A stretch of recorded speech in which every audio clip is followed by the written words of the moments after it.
Hi, welcome to another episode of Hot Takes. John Swinney has admitted what we have known for a long time.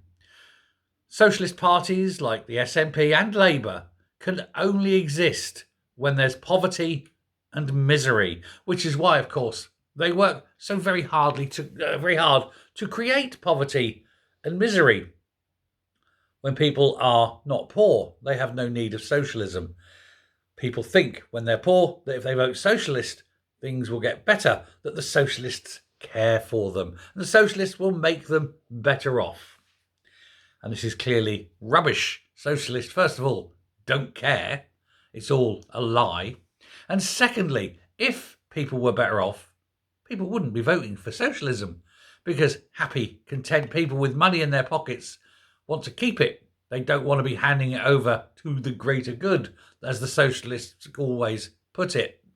And Swinney has realised this. And indeed, it's been shown by SNP's own figures that once people earn between £20,000 and £21,000, they stop voting for the SNP. Swinney is in a bit of a problem. He's between a rock and a hard place, is the saying, isn't it? Because on one hand, he knows that to continue, they need lots and lots of poverty and misery so that people keep voting SNP. On the other hand, people are getting richer, so he's got to somehow attract those who are slightly better off, or even into the middle classes. The middle classes don't want to touch the SNP. The middle classes know how toxic the SNP is. And this is why the SNP is failing. Because now people are seeing this. People are finally seeing that socialism isn't for the poor. Socialism is for the rich people to play at pretending they care. All these champagne socialists, all these multimillionaires sitting on the front bench of the SNP and Labour. Privately educated, millions of pounds in the bank, champagne, caviar, but they pretend that they care about people living in poverty and squalor, when in fact their job is to increase the number of people living in poverty and squalor while pretending they're trying to lift them out of it.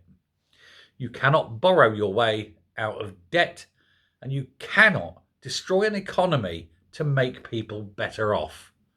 And yet that is what they're trying to do. And for Swinney, it is now the final end game. He is moving into that part of his hopefully very short-lived leadership career when the people of Scotland suddenly realise that they've been taken for fools all this time. And people in the SNP know it.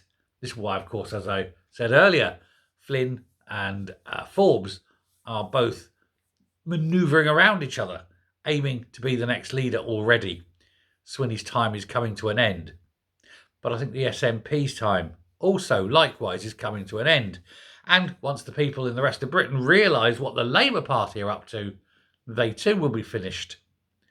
How can you possibly lift people out of debt when you are taxing them to the hilt, destroying their life chances, destroying the economy, refusing to back entrepreneurship, and when anyone shows any attempt at aspirational improvement, they get slapped down, they get controlled, they get legaled out of existence. And it isn't going to get any better. It's time for Swinney to go, time for the SNP to pack up, and it's time for the people of Scotland to take back control and do better. Thank you very much. Goodbye.